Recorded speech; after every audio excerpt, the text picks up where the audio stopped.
আল্লাহ নবী সাল্লাল্লাহু আলাইহি সাল্লাম বলেন, প্রত্যেকটা মুমিন এবং মুমিনাতের কাজ হলো সে যখন রাত্রে বেলা শুইতে যাবে সকলকে ক্ষমা করে যাবে, সকলকে ক্ষমা করে দেবে। আমি আমার সাথে কারোর সাথে দ্বন্দ্ব নাই, আমার সাথে কোনো কিছু নাই, আমি সবাইকে ক্ষমা করে দিলাম। এখন আমাদের মধ্যে ক্ষমা নাই, আমরা মানুষকে ক্ষমা করতে জানি না, আমরা মানুষকে ক্ষমা করতে শিখি নাই।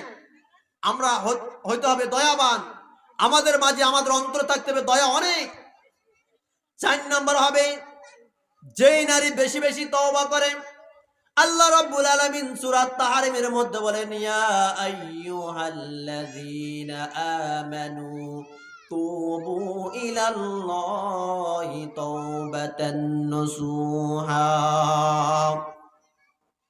যেই মানুষগুলি, যে ইমানদারগুলি, যে নারী পুরুষগুলি ঈমান আনবে, ঈমান আনার পরে তারা সব সময় ইস্তিগফার করবে আর তওবা করবে। আস্তাগফিরুল্লাহ, আস্তাগফিরুল্লাহ, আস্তাগফিরুল্লাহ। একটা হাদিস থেকে জানা যায় আল্লাহ রাসূলের জীবনে কখনো গুনাহ করেন নাই, নবী রাসূল কখনো গুনাহ করেন নাই।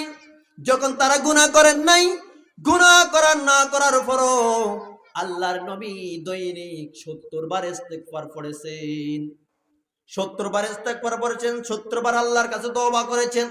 আল্লাহ, আমি তো মানুষ, আমি জীবনে কোনো গুনাহ করছি কিনা আল্লাহ তুমি একটু আমাকে জানায় দাও।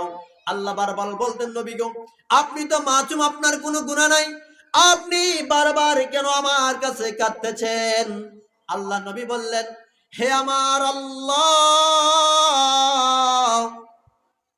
আমি যদি কোনো গুনাহ করে থাকি, আমার কোনো অন্যায়ের জন্য যদি আমার জন্য জাহান্নাম হয়ে যায়, আমার কি হবে?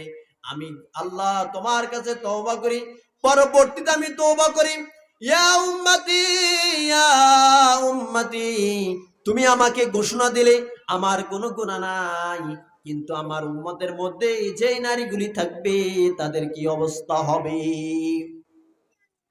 তাহলে বেশি বেশি তওবা করতে হবে, মানুষের সাথে সুন্দর ব্যবহার আচার ব্যবহার দিতে হবে। আনিল মুমিনিনা মিনাল মুজরিমিন, মানুষকে সুন্দর কথা দিয়ে, মানুষকে সুন্দর ভাষা উপহার দিতে হবে। কারোর সাথে গালিগালাজ করা যাবে না, কাউকে রাগ দিয়ে কথা বলা যাবে না। এখন আমরা মহিলারা এমন হয়ে গেলাম, পুরুষের চাইতেও আমরা গালাগালি আরো বেশি করি।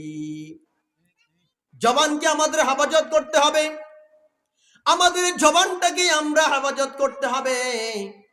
হাদিস শরীফ থেকে জানা যায়, কোন নারী যদি, নারীর শব্দ, কথার শব্দ যদি কোনো ব্যতিক্রম শব্দ, প্রয়োজনীয় কথা ছাড়া যদি অন্য কথা যদি কোনো পুরুষ শুনে, পুরুষে শোনার কারণে কাল কিয়ামতের ময়দানে এই নারীকে জাহান্নামে দেওয়া হবে, আর এই শব্দটা নারীর জাহান্নামের দোকানে বাজানো হবে। নারী বলবে, এই ফেরেশতারা আমার কানে আজকে কেন এই শব্দ দেওয়া হলো? ফেরেশতারা বলবে, এই নারী তুমি দুনিয়াতে চলতে গিয়ে, দুনিয়াতে যখন চলেছ, রাস্তার মধ্যে দাঁড়িয়ে দাঁড়িয়ে অমুক এমন গালাগালিজ করেছো, ওই গালি গালাজ আজকে তোমাকে জাহান্নামের মধ্যে বাজনা বাজায়া তোমার কানে শোনাইতেছে। নাউজুবিল্লাহ। তাহলে আমাদের কথাগুলি, আমাদের জবানগুলি থাকতে হবে সুন্দর স্বাবলম্বী ভাষা। আমরা যে নারীরা কথা বলি, আমাদের ভাষা যেন, আমাদের ভাষার কারণে কেউ যেন কষ্ট না পায়।